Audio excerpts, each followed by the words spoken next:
वाले के हाथ में है। लेकिन दुख की इस घड़ी में पूरा देश मृतकों के परिजनों के साथ में है और कुछ जो काल कवरित लोग हुए हैं उनका परिवार ही नहीं बचा।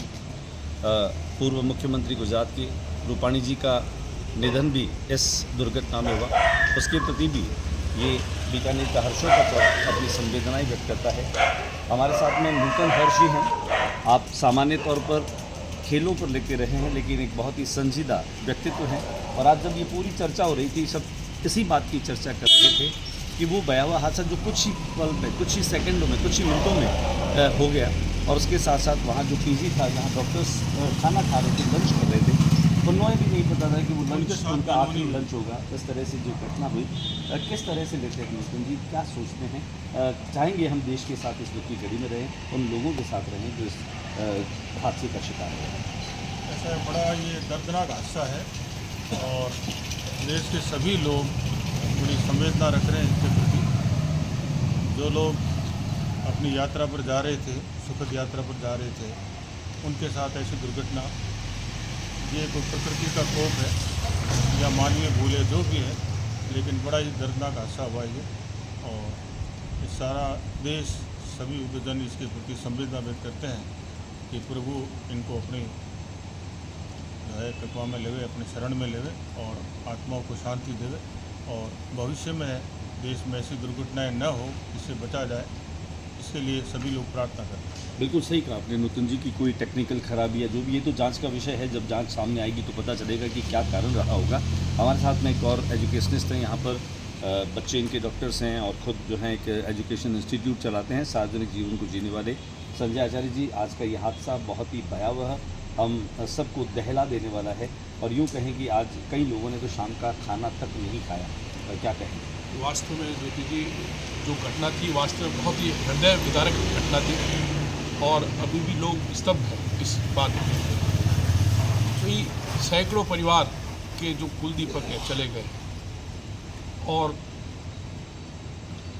माँ बाप के, मेरे तो गला भर रहा है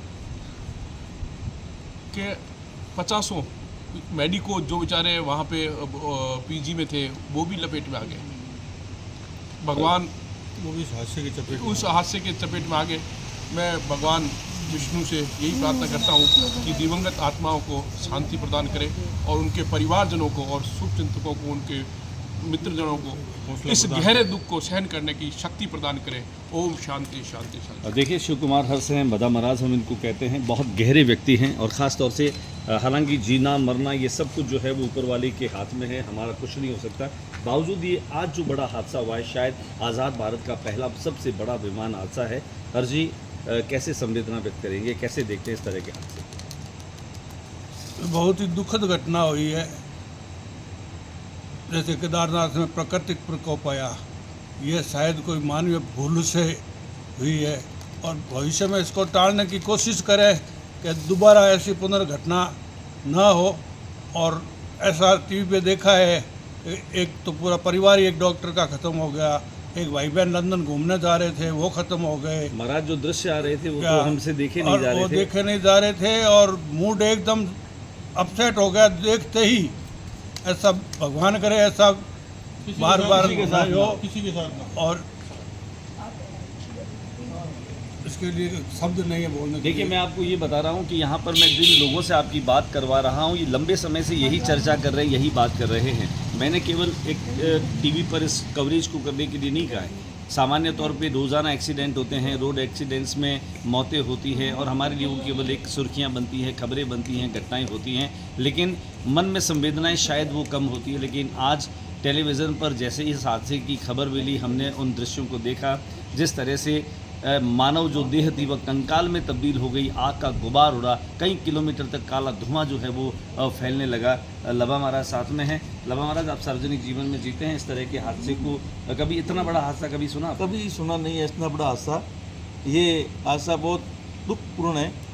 इसे परमात्मा से यही आराधना करते हैं कि ऐसी घटनाएं फिर कभी नहीं हो। सभी लोग ईश्वर से यही प्रार्थना कर रहे हैं कि इस तरह की घटनाओं की पुनरावृत्ति नहीं हो। गिरधर जोशी हमारे साथ में हैं, सामाजिक कार्यकर्ता हैं और गिरधर खास तौर से इस तरह की घटनाओं में खुद जो है वह पहल करते हैं, घायलों को अस्पतालों तक पहुंचाते हैं। एक समाज सेवी के तौर पर इनकी पहचान होती है। ये जो हादसा है गिरधर भाई, किस तरह से देखा, क्या समझ? बड़ा ही दुखद हादसा है। 75 साल पहले 1950 में ये घटना 12 जून को हुई थी। एक प्लेन है जो समुद्र के अंदर समा गया और 12 जून को 75 साल बाद आज 12 जून को फिर यही घटना हुई। तो ये आज का जो दिन है 12 जून मेरे हिसाब से बहुत ब्लैक डे है और देश और दुनिया में एक वो बोले ना दुखद दिन है आज। तो जो भी पुण्यात्मा है ईश्वर से प्रार्थना करते हैं कि वो श्री चरणों में स्थान दें प्रभु, और मानवीय भूल है उसको सुधारने के लिए प्रयास करें बस। यहाँ पर जितने भी लोग बैठे हैं, मैं सच बता रहा हूँ, लंबे समय से एक ही चर्चा कर रहे हैं इस विमान हादसे की। विमान हादसे में जिन लोगों की मौत हुई है, जिन लोगों का निधन हुआ है, उन्हें ईश्वर अपने चरणों में स्थान दे। सबके परिवारों के प्रति एक श्रद्धा का भाव है, एक सहानुभूति का भाव है, लेकिन अंततः यही कहा जा सकता है कि हादसा कुछ दिनों में भुला दिया जाएगा, लेकिन ये वो हादसा है जो शायद हम कभी नहीं भूलेंगे। इतिहास के पन्नों में ये हादसा हो जाएगा, लेकिन हमेशा हमेशा दिलों को सालता रहेगा। आज इस बेहद दुखद घड़ी में जब पूरा देश इन दुर्घटना में जो लोग मरे हैं उनके साथ में हैं, बहुत सारी मदद, बहुत सारे इमदाद, सारी चीज़ें होती रहेगी, सारी चीज़ें जांचें होती रहेगी, लेकिन उन जांचों में निकल करके क्या आएगा। लेकिन उन जांचों के बावजूद भी गलती किसी की भी क्यों न रही हो, ये लोग लौट करके नहीं आ सकते। पुनः इस हादसे में